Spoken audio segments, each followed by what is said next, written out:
I thought I'd talk a little bit today about the idea of consequences. Let's talk about consequences real quick. So we got this story from The Hill, the story I kind of covered yesterday. I don't think I covered The Hill, but they're covering the same topic. Biden announces $500 million in new military aid to Ukraine during a surprise visit. And basically, my idea yesterday was that, the U.S. seems to be spending an awful lot of attention on other countries other than, itself. Case in point, $500 million for Ukraine. Then you had $100 million for Turkey. You had a congressional delegation being sent to Taiwan. What's being done about the whole disaster in East Palestine, Ohio, though? Yeah, not a whole lot. But I think I'd like to start today by talking a little bit about consequences. Consequences. What's the response from Russia that Biden's giving $500 million to Ukraine? What's their response? Oh, yeah, and yesterday Biden also had a speech in Poland where he basically says Ukraine will never waver. This man's perfectly fine with uh, continuing to piss off Russia. It's asinine as to how, I don't know, I think U.S. policy is being handled in an asinine way. That's my perspective. I'll read the story a little bit and then we'll continue on to the next one. A day after his secret visit to Kiev, President Biden promised that Ukraine will never be a victory for Russia. Speaking from Warsaw, Biden boasted of how the West had responded to the aggression from Moscow and said leaders must continue to stand up for freedom and democracy. When Russia invaded, it wasn't just Ukraine being tested. The whole world faced a test for the ages. Europe was being tested. Yeah, that's a pretty magnanimous and nice way to look at things. The speech came just hours after Russian President Vladimir Putin gave his own address in Moscow, though the White House insisted the timing was coincidental. Maybe it was coincidental, but Putin had a response of his own. Putin said the war in Ukraine was an existential struggle against the West, which he claimed started the war. And he said the sanctions against Russia had no effect on the country's economy. He also said he was suspending Russia's participation in the New START arms control treaty. Well then, there's our response. Not just words, he's not just blaming the West for the war in Ukraine, and his point has some truth and some valid areas for criticism. He is the guy who's been engaging in military action in Ukraine since, 2014 when he annexed Crimea. And granted, he has reasons for this. Doesn't mean that you can think he's justified. I really have a hard time thinking of justifying anyone's use of violent force to invade and annex another country. Being that as it may, though, he has his reasons. I'm sure Russia's not going to sit back and watch the U.S. and NATO expand across Europe and onto their border. He's going to take whatever action he thinks he needs to take in order to defend his country's sovereignty, or in essence, the sovereignty of his own power structure. That's another way to call it. He wants to protect his own power from U.S. influence. And you can say he's justified in doing that or not, but point is, he will do what he thinks is necessary. And right now, what he thinks is necessary, in response to Biden giving $500 million to Ukraine for more weapons, is he's pulling out of the New START arms control treaty. What's that? Well, from Reuters, Putin. Russia suspends participation in the last remaining nuclear treaty with the U.S. That's the New START treaty that's being talked about. The last treaty that limits the amount of nuclear weapons that the U.S. and Russia can have. Russia's saying that the treaty's dead, not participating anymore.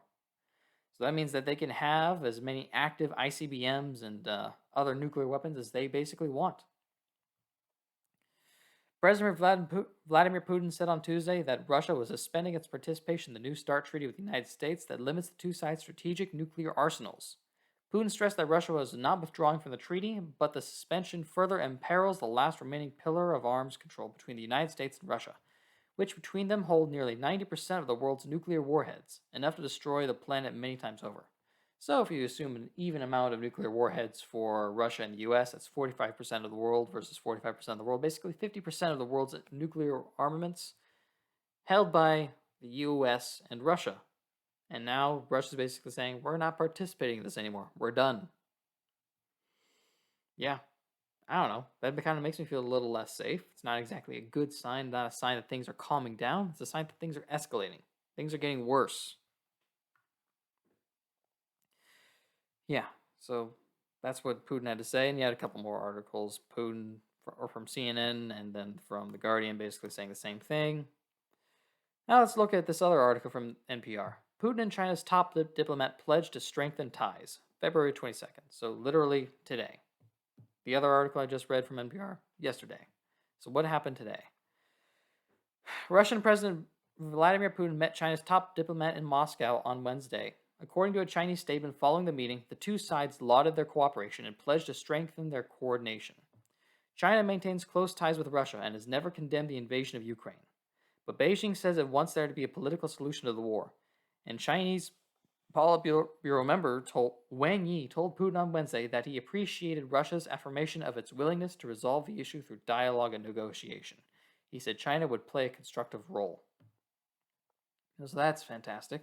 So here's what we can take away from that. Russia and China are forming an alliance of convenience because they don't want to acquiesce to the U.S. views of how the world should function. They don't want the U.S. to be able to control them. They're essentially working together. So what does that mean? That means that let's assume China is the world's manufacturing center, or at least it's the manufacturing center that the U.S. gets most of its supplies from. They're allying with Russia. So what does that mean? That means that as Russia chooses to escalate its war in Ukraine, it means that they are still going to be able to get access to raw materials and to manufactured goods. And what can the U.S. can do jack squat about it? Not a whole lot. Meeting came days just after the anniversary of the invasion, and after some reports that Chinese leader Xi Jinping may visit Russia in the coming months. Not exactly a great sign. Meanwhile, let's look at the one man who probably could have led to a different result in this whole Ukraine thing if he were president. The man who probably could have done something different if he were president, he would have done something different about East Palestine, Ohio. President Trump, where is he? He's over in Ohio. He's giving bottles of water to the people there. Why? Well, because the drinking water isn't exactly safe. There was a story from, I forget who, but basically Giant Eagle. If you don't know what Giant Eagle is, they're a big grocery store, kind of like Walmart, or if you're in and around Texas, then you know H-E-B. It's kind of the Midwest's equivalent, Giant Eagle. Anyhow, the big story is that they wound up shutting down, or they're no longer distributing water from one of their water distributors in the region. Why? Because the drinking water is probably not safe to drink. That's the only reason as to why. I mean, state and local officials saying that the water is safe, but honestly, no one really seems to be buying that. And Giant Eagle can be held accountable if they sell a product to people that's actually harmful. So why the hell would they ever sell that? They'll probably just say, we're just going to source water from somewhere else and sell that bottled water instead. The stuff from our own contaminated supply, we're not going to sell that, and we're going to protect ourselves from lawsuit. Which sucks, because what's really the value you can put on your own health, on your own life, really? The idea that you can use that lawsuits are a justification for protecting human health and decency or whatever, it's crazy. But yeah, that's kind of what we're reduced to at this point. Anyhow, he's delivering pallets of bottled water to East Palestine. What else is he doing? He stopped off at a local McDonald's in East Palestine to buy lunch for all the firefighters and first responders. What else is he doing? Well, this one was kind of funny. I kind of included that because it just made me laugh. He's telling McDonald's staff in East Palestine that he knows the menu better than they do. Which, considering that Trump's not exactly the healthiest guy around, that might be kind of true. I don't know. It made me laugh, so I included it. But this one was actually a bit more significant. It's from yesterday. I'm going to play this. I might stop it before the whole thing gets through, but I think it's worth at least mentioning that it's kind of outlines what some of his agenda is going to be. For assuming he gets to be president again, it's going to be part of his campaign platform. Here we go. Hopefully this will actually play noise.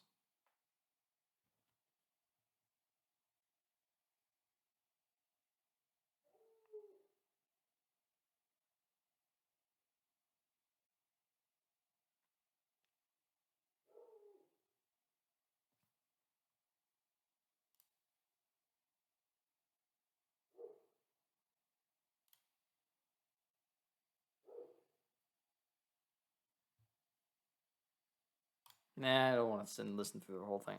But basically, here's what he's saying. He wants to try and clean house at the U.S. State Department. And what was really significant is that he said that the U.S. State Department was behind the Euromaidan uprising in Ukraine back in 2014. I had a whole thing where I wanted to test ChatGPT today, and I asked it questions about the Euromaidan protests, and it gave fairly decent responses. But basically, there's not a whole lot of huge evidence to suggest that, yes, the U.S. State Department was behind the Euromaidan protests, but there were some statements from Victoria Nuland.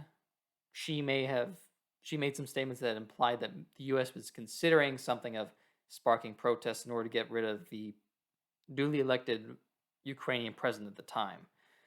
Long and short of it is basically that back in 2014, the U.S. might have been involved in getting rid of a democratically elected president in Ukraine, which was then replaced with a different guy who was a lot more pro-Western, whereas the old guy was a lot more pro-Russian. Why is that significant? Well, it's essentially it's a power, or it's a conflict of who's going to be able to control Ukraine, the West or Russia. And if the U.S. did in fact take underhanded methods or unethical, illegal methods to do that, I don't know, it kind of impugns the honor of the U.S. in terms of this whole of supporting Ukraine. The entire Ukrainian government then looks kind of illegitimate. And that's not to say that the old government might have been any better. Maybe the new government the U.S. brought in was better, or at least was more competent, less corrupt, etc. But it raises a lot of questions because these are things that the public should kind of know about. But unfortunately, I don't know. It's just speculation at this point, but a lot of people believe it. I wouldn't be surprised if it was true, but again, can't really prove it. Trump's saying though that it's true. Trump would be a guy who might know that thing because why? He used to be the president. The State Department used to answer to him, or at least it was supposed to answer to him. So maybe he knows something, maybe he doesn't, but he's basically saying that the U.S. State Department was behind it. That might be true. I'll skip ahead and we'll just keep playing it. Oh, oops. Well, doesn't matter. Lost our thing. Anyhow, let's move on. Yeah. Post-millennial. Trump's giving thousands of bottles of water away. And I think this is the most telling thing about what we might see in the next presidential election. Yesterday, I talked about a Newsweek article that was basically saying that, hey, Biden's response to the whole thing in East Palestine basically is just opening the door for a political win for Trump. And I agree. The highest ranking official before this that I know of that visited East Palestine, that would be back on Thursday. That would be the head of the EPA, I think. So far, Pete Buttigieg, Transportation Secretary, and Joe Biden, they have not visited the place. Instead, they've been doing God knows what else. But in response to the fact that Trump decided to go, Buttigieg is finally trying to visit. Trump's visit is what prompted FEMA to give the area aid.